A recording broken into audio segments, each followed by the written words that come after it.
Hi everyone. പേര് സനോജ് എന്നാണ്. എൻ്റെ പേര് ജോഷി എന്നാണ്. എൻ്റെ പേര് ശ്രീനാഥ്.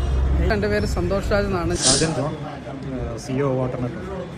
ഈ പ്രോഗ്രാം യഥാർത്ഥത്തിൽ കൊച്ചിയുടെ ചരിത്രം, നമ്മളൊക്കെ ചരിത്രം പറയുമെങ്കിലും ഈ ചരിത്രത്തിൻ്റെ സൂക്ഷ്മവശങ്ങളെ പറ്റി ഭൂരിപക്ഷത്തിനും അധികം അറിവുണ്ടാവുമെന്ന് എനിക്ക് തോന്നുന്നില്ല. ഇന്ന് ഒരുപാട് കാര്യങ്ങൾ പഠിക്കാൻ കഴിഞ്ഞു. വാക്ക് വിത്ത് ഹിസ്റ്ററി എന്ന് പറയുന്നത് യഥാർത്ഥത്തിൽ ഒരുപക്ഷെ എല്ലാവരും തന്നെ ചെയ്യേണ്ടതാണ്. കാരണം ഹിസ്റ്ററിയിൽ നിന്നാണ് നമ്മുടെ ചരിത്രം, നമ്മുടെ സംസ്കാരം, നമ്മുടെ ഭാവി രൂപപ്പെടുത്തുന്ന എല്ലാ ഘടകങ്ങളും ചരിത്രത്തിൽ നിന്നാണ് വരുന്നത് എന്നതുകൊണ്ട് തന്നെ ചരിത്രം നമ്മൾ സൂക്ഷ്മമായി അവഗണിച്ചിരിക്കേണ്ടതും അറിഞ്ഞിരിക്കേണ്ടതുമായ ഒരു സംഗതിയാണ് എന്നുള്ളതുകൊണ്ട് ഇത്തരം പ്രോഗ്രാം വളരെ ഫലവത്താണ്. എല്ലാവർക്കും ഒരിക്കലെങ്കിലും അനുഭവിക്കാവുന്ന കാര്യങ്ങൾ. ഒരിക്കലെന്നല്ല, ഇത് മട്ടാഞ്ചേരിയെക്കുറിച്ച് മാത്രമാണ് നമ്മളിപ്പോൾ പറഞ്ഞത്.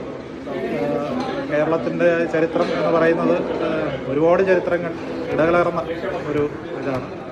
പിന്നെ കൊച്ചി എന്ന് പറയുന്നത് ഇന്ത്യയിലെ തന്നെ ഒരു ആദ്യ കോസ്മോപൊളിറ്റൻ സിറ്റി ഒരു പക്ഷേ കൊച്ചിയായിരിക്കും എന്നാണ് ഇപ്പോൾ മനസ്സിലായത്. കാരണം ഇത്രയധികം ജനവിഭാഗങ്ങൾ, പലതരത്തിലുള്ള ജനവിഭാഗങ്ങൾ പല സംസ്കാരത്തിൽ നിന്ന് വന്ന് ഒരേ സംസ്കാരത്തിൽ അലിഞ്ഞു ചേർന്ന് മുന്നോട്ട് പോകുന്ന, പരസ്പരം സ്നേഹിച്ച് സന്തോഷത്തോടെ കഴിഞ്ഞുകൂടുന്ന ഒരു പുതിയ സംസ്കാരത്തിലേക്കുള്ള ചുവടുവയ്പ് വരുന്നത് ഇതൊരു പക്ഷേ കേരളത്തിൻ്റെ അഥവാ കൊച്ചിക്ക് മാത്രം അവകാശപ്പെട്ട ഒരു ഹിസ്റ്ററി ആവാം എന്നെനിക്ക് തോന്നുന്നു.